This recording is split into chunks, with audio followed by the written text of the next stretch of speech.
থেকে নীতি নৈতিকতার জ্ঞান যেটা দেওয়া দরকার সেটা দেওয়া হবে। এবং এখানকার আমরা সেই টেন্ডেন্সি নিয়ে এগোতে চাইছি।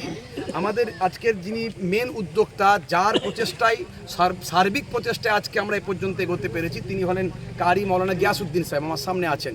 আমরা আলোচনায় এটা সিদ্ধান্ত নিচ্ছি, এলাকাবাসী যারা দায়িত্বে আছেন তারা সকলের সঙ্গে, যে এখান থেকে ছেলেমেয়েরা একদিকে যেমন নীতি নৈতিকতার জ্ঞান অর্জন করবে ছাত্রীরা, তার সঙ্গে সঙ্গে এখানকার ছাত্রী জয়েন্টে বসবে, তারা ডাক্তার হওয়ার জন্য কম্পিটিশান করবে এবং দশের সেবা করবে।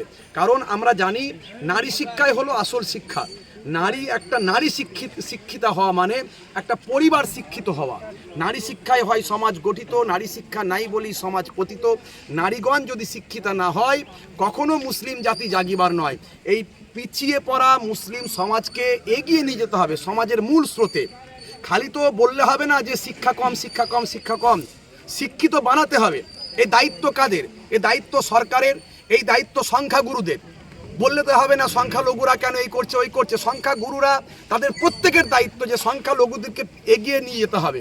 এই জন্য সকলকে মিলে সংখ্যালঘু যারা পিছিয়ে পড়া সম্প্রদায়, সেটা এসটি, এসসি, ওবিসি, মুসলিম যারাই থাকুক না কেন, যারা সমাজ থেকে সমাজের একটা পিছিয়ে পড়া সম্প্রদায়, তাদেরকে এগিয়ে নিয়ে যাওয়ার দায়িত্ব একদিকে যেমন সরকারের আছে তেমন সংখ্যাগুরুদের আছে, এবং আমরা যারা সংখ্যালঘুদের মধ্যে থেকে প্রতিনিধিত্ব করছি আমাদেরও দায়িত্ব আছে।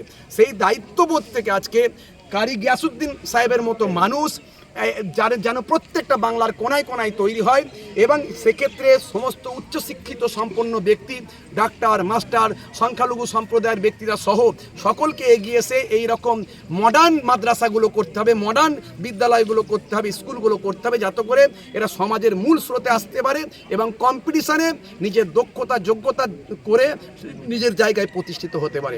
আজকে রহিমা হুসাইনিয়া মুজাদ্দিদিয়া গার্লস, এই রহিমা হুসাইনিয়া মডার্ন গার্লস মাদ্রাসা মুজাদ্দুজ্জামান দাদা হুজুর পীর কেবলা রহমাতুল্লাহের মতাদর্শের উপর এই এলাকায় সেরকম কোনো প্রতিষ্ঠান অতটা আমাদের জানা, এইভাবে চলার মতো আমরা যে চিন্তাভাবনা নিয়ে এগোতে চাইছি, তো আজকে সেটা এখানে হচ্ছে আলহামদুলিল্লাহ।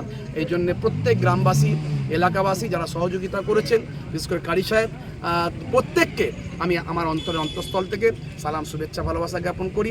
এবং আমাকে একটা দায়িত্বে ওনারা রেখেছেন, আলহামদুলিল্লাহ। আল্লাহ রাব্বুল আলামিন যেন সে দায়িত্ব আমরা কমপ্লিট করতে পারি, এ তৌফিক আল্লাহ দান করুন। দোয়া আছে।